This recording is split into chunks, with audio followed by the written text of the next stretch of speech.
Miarabantsika rehetra amin'ny anaran'i Jehovah, lay tompon'izao rehetra zao. Nisarahan'ny olo-tianao ve ianao. Izay indray havana ny lohatenin'ity video manaraka ity. Be dia be ny tanora no mandalo an'izany fisarahana izany, ary tena sahirana mihitsy miatrika azy io, tsy mahazaka, mila fanampiana. Dia izay ny antony nanaovana ity video ity. Ity video ity dia tsy natao an'ny mpivady, izany hoe olona efa vita fisoratam-panambadiana ara-dalàna dia avy eo nisaraka, fa tena ho an'ireo ilay tanora izay ilay mbola mifankatia, mety ho fiarahana nandritra ny 2 volana fotsiny, nefa dia tena tsapana hoe mamy be satria tena tianao ilay olona ary tena nanoloranao ny fiainanao sy ny fitiavanao ray manontolo mihitsy izy. Kanefa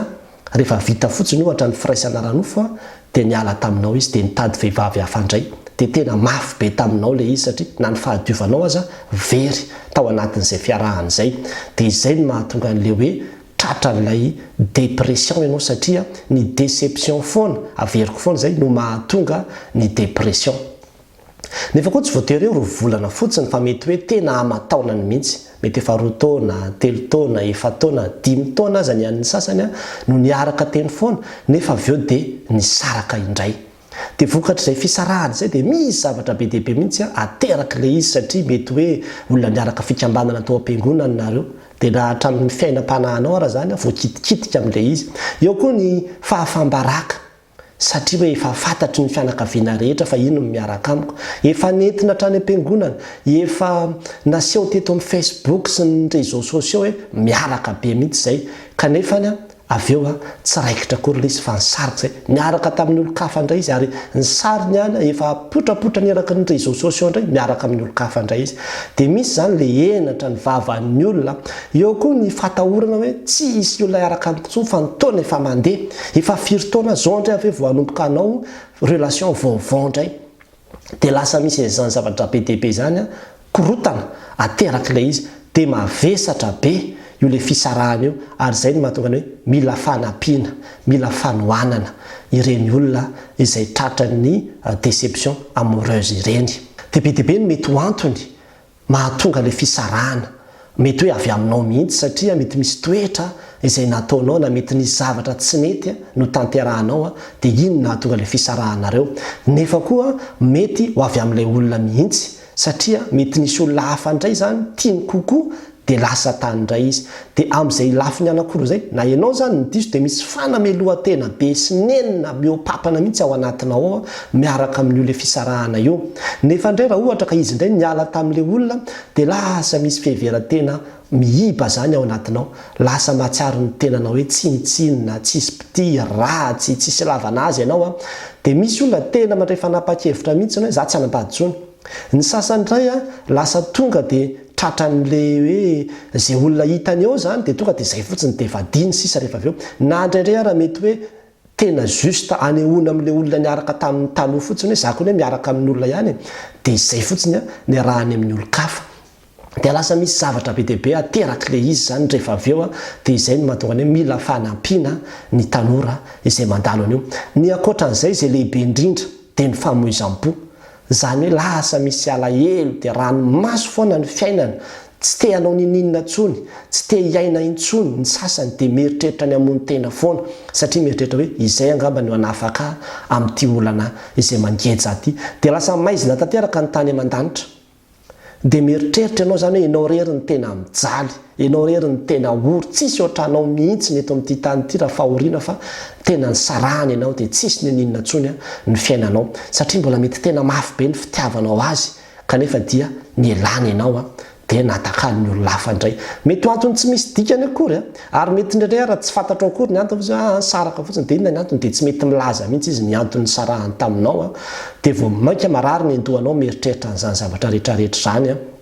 Dia izay ry havana no antony anaovana ity video ity ho fampahirezana sy hanomezana fanantenana ho antsika izay miaina an'izay antsoina hoe fisarahan'ny olo-tiana izay. Koa dia misy reto zavatra 2 reto ary no tiako hitarihana ny saintsika amin'ity anio ity. Ny voalohany dia izao: tena tianao Jesosy Kristy. Izay aloha tena mila ataontsika finoana,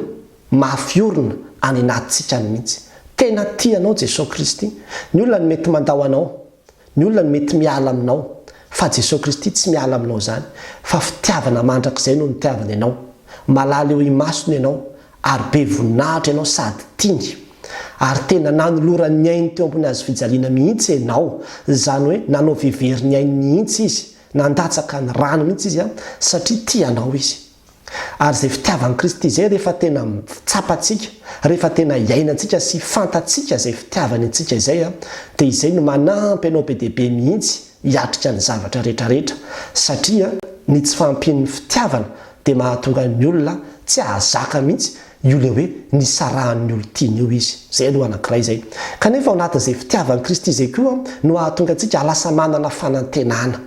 dia lasa mieritreritra indray tsika manao hoe satria ny ainy arana tolony ho ahy teo ambony azo fijaliana, azoko antoka zany ny ho avoko satria tia izy, azoko antoka fa tsy hamelana aho irery izy, ary azoko antoka fa miaraka amiko izy, mahita izy, ary miasa saina ihany koa izy ny amin'izao zavatra zay atrehako izao. Ary antony fitiavana ianao, ny hanomezana ianao izao afatra izao mbola renesinao, ny fahavelomanao, ny mahazanaka Andriamanitra anao, ny mahavahoaka ny fanjakan'Andriamanitra anao, tsy mbola miovy zany, mbola tianao Andriamanitra, ary zay zavatra zay ataovy tena fanekempinoana mafiorina tsara ao anatinao aloha izay fitiavan'Andriamanitra anao zay, satria manova zavatra be dia be mihitsy ny fahatsapantsika an'izay le hoe tia Andriamanitra. Tsy miovaova ny fitiavan'Andriamanitra. Ny olombelona mety miovaova, miakatra sy midina, fa ninona zavatra vitanao, ninona zavatra nataonao, ninona fahadosoanao tao anatin'izay zavatra rehetrarehetra anseho zay dia ozy izy manao hoe Andriamanitra Jesosy Kristy no tsy miova, omaly sy anio ary mandrakizay. Mbola tianao izy ary tena mbola tianao izy, dia izay fitiavana izay aloha ifikirana, hieritreretinao hoe matoa izy mbola tia dia tsy hamelana hoe irery izy zany. Zay aloha ny voalohany. Ny faharoa koa dia izao, avelao Andriamanitra hitondra ny fiainanao, aza terena izy, aza forsena Andriamanitra hoe tsy maintsy tia Andriamanitra miaraka amiko, fa raha tsy zany dia tsy hanam-piadanana mihitsy, fa avelao izy hitondra ny fiainanao, fa mety tsy hoe mety fa tena fitantanan'Andriamanitra ny zavatra rehetrarehetra, ary azo ny atao hiara-iasa hahasoa zay tia azy. Ianao ny tsy mahafantatra ny ho avy, ianao tsy mahalala ny zavatra iseho ara-pitso, fa Andriamanitra mahalala, le Andriamanitra tianao mahalala ny zavatra iseho ho an'ny rampitso. Ka iza moa ny mahalala na fitantanan'Andriamanitra mihitsy ho hanesorina ianao amin'ny olona io, fa manana olona tsara lavitra efa no manina ho anao mihitsy izy.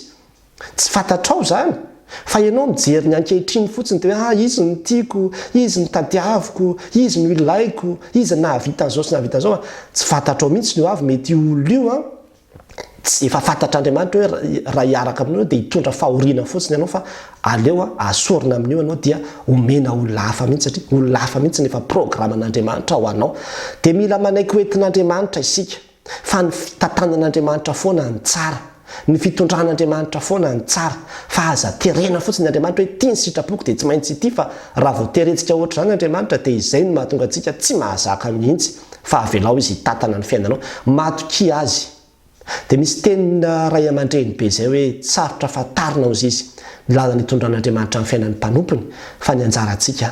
dia matokia azy fotsiny. Matokia azy fotsiny tanao fa nga zany azonao fatarina hoe aiza na aiza, tsy ho takatry ny saiko zay rehetra lahatra ao, ny angatahako ny raiko aoka atoky ianao. Izany no irantsika, ary zany koa no averiko aminao ny tian'io ity. Avelao Andriamanitra hitantana ny fiainanao ka rehefa zay aloha ny zavatra nataony mitranga, ninona antony nahatonga anareo hoe tafasaraka ohatran'io dia ekeo fotsiny zay, ekeo fotsiny zay hoe tompo zay zany no sitraka ao dia manaiky dia ao anatin'izay le hoe avelao Andriamanitra hitantana ny fiainanao zay koa dia izao hoe raha ohatra ka mety ho sitrapon'Andriamanitra mihitsy io fisarahana io, fa aveo nareo hiverina ihany, dia izay ianao zany manaiky hoe tompo, raha ohatra ka lalana hisedranao anay fotsiny zao fa hiverina hiaraka ihany zay, dia manaiky ianao manaiky ianao ary rehefa tafaverina miaraka koa nareo dia ataovy ara-dalàna tsara amin'izay ny fifandraisanareo, fa tsy atao le fifandraisana izay le tsy mandeha araka ny sitrapon'Andriamanitra ireny, mandeha mandramy firaisana ranofo, mifanadala fotsiny efa firy taona, fa mirosoa amin'izay rehefa ohatra ka tafaverinao zany nareo ao anatin'izay le hoe fiverenanareo zay indray. dia alamino tsara amin'izay satria matona asian'andriamanitra an'io fisarahana io zany dia andinianareo tena ka rehefa tafaverina dia mandini tena dia amboary amin'izay zay tokony amboarina ao anatin'ilay fifandraisanareo zany fa azon'andriamanitra taony mbola mampiverina anareo satria zavatra kely tsy misy dikany dia miovahevitra ny olombelona ary anatin'ny ray alina fotsiny dia miovahevitra ny olombelona azon'andriamanitra tao zany ary vitany zany raha izay no mahasoa vitany tsara mihitsiny zany hoe ataony miovahevitra indray le olona dia hiverina aminao indray izy dia izay na ataony miovahevitra indray ianareo dia hiaraka indray nareo fa matoa aloha mbola tsy mitrango izay dia mbola tsy any zany aloha ny lalana dia aza mieritreritra mihitsy hoe le hevitra avy amin'ny devoly zany tena tonga dia roay mihitsy hoe tsy misy an'izany hoe lany zara amin'izay ianao hitanao zany tsy isolaka vady ianao tsony zay tapitra eto amin'izay zany ny fiainanao tsisy an'izany fiainana tapitra zany fa ny tenin'andriamanitra zay tiako raisinao sotadidinao amin'ity an'io dia ny Jeremia toko 7:20 andininy faraky ambin'ny folo Jeremia toko 7:20 andininy faraky ambin'ny folo manao hoe fa izaho mahalala ny hevitra iheverako anareo ho Jehovah dia hevitra hitondra fiadanana fa tsy loza hanananareo fanantenana ny amin'ny farany afaka atoky an'izany teny zany ve ianao afaka atoky ny fitantanan'andriamanitra ve ianao dia afaka hiteny fotsiny ve ianao hoe Andriamanitra tsy vitako tsony ny fiainako fa izao eto tario ataovy izay tianao ka zay fantatrao fa mahasoa dia taterao fotsiny fa za mahatoky ianao dia misaora amin'ny zavatra rehetrarehetra misaora aloha fa mbola velonaina misaora fa mbola tianao Andriamanitra misaora fa mbola zanak'Andriamanitra ianao ny zavatra ohatran'izany ane eto ambonin'ny tanany mandalo daholo vanité zava-poana sy misambodrivotra daholo ny zavatra rehetrarehetra fa na ny relation takin'inona aza tsy maintsy hitsahatra foana ihany fa ny zava-dehibe indrindra dia ny hoe raha mbola manana an'Andriamanitra ianao raha mbola zanak'Andriamanitra ianao raha mbola hitoerany fanahan'Andriamanitra ao anatinao dia izay ny zava-dehibe indrindra dia izao koa meteza hiverina tanteraka amin'Andriamanitra hanatanteraka ny sitrapon'Andriamanitra hiverina amin'ny fanompona an'Andriamanitra fa aza varida amin'izao fiainana izao fa mety lakilosy aneran'Andriamanitra anao izy mba hiverenanao amin'Andriamanitra ka tsy zavatra atao hoe hialana amin'Andriamanitra izy na entina hamoizana ny fonao fa miverena amin'Andriamanitra dia aza mamoy fo zany fa ny famoiza-po dia tsy mitondra ho amin'ny vahaolana fa vao maika hitondra ho amina olana faratapony misy olona manko mieritreritra hoe rehefa mamony teny izy dia tapitra treo zany le problème dia tsy haina intsony izy iny problème iny no hitapitra iny tsy eritreretinao intsony iny fa hiditra amina problème hafa amin'izay ianao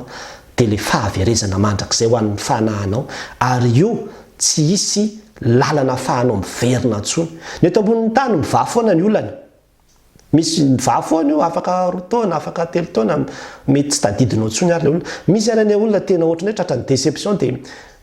tena mamoy fo be mihitsy tamin'ilay fotoana iny avy izy tateoriana nanambady dia tonga saina izy ary za tena nitapy mihitsy tamin'ireny fotoana ireny fa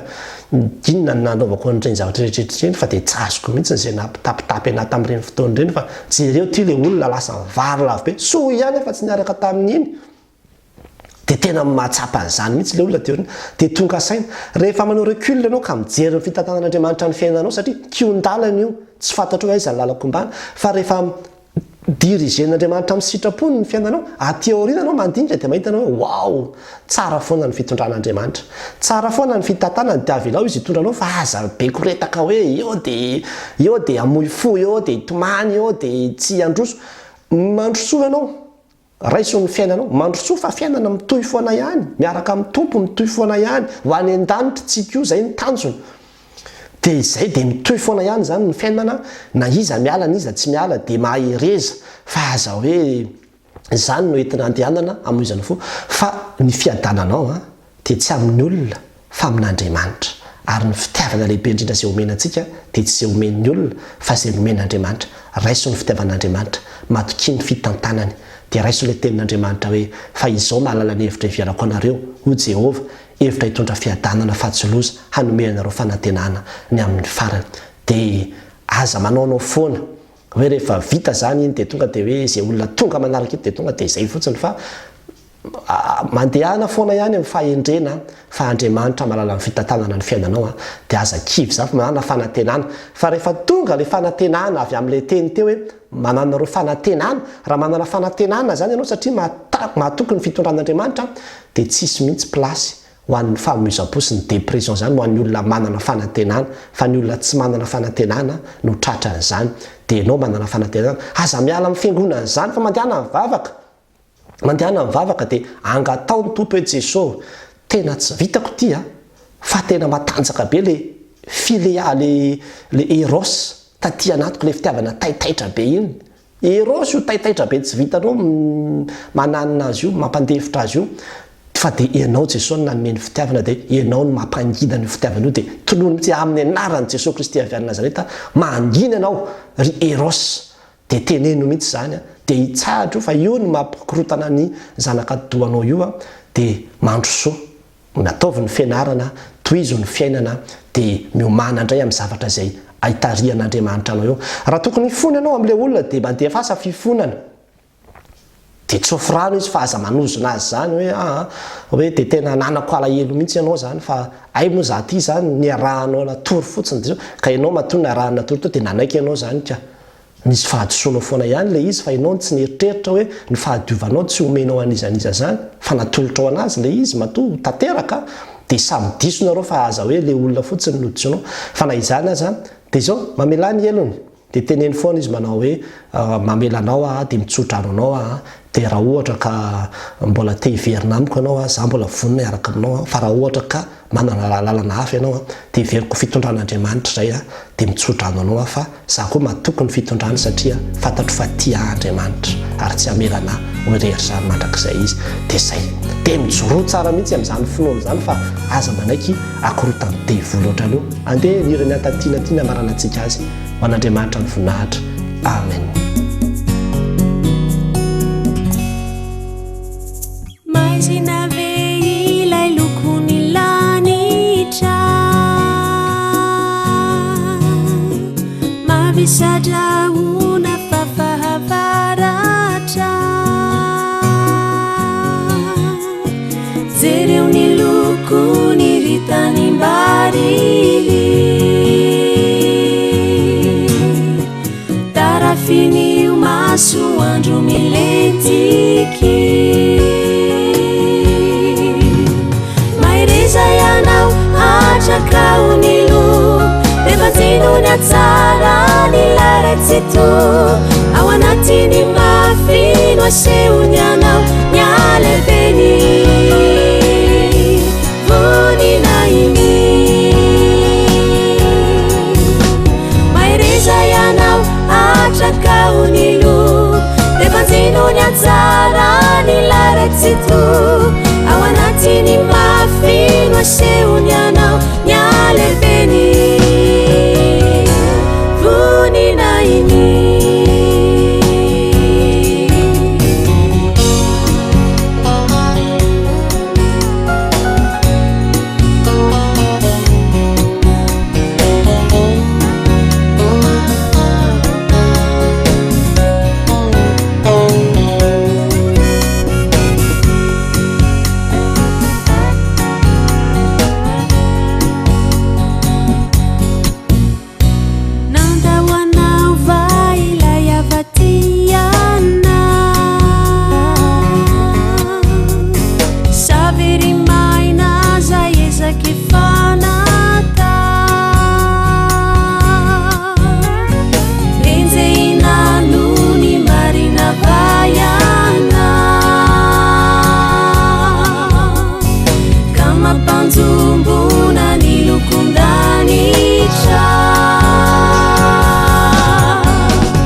Zinony atsara ny laretsito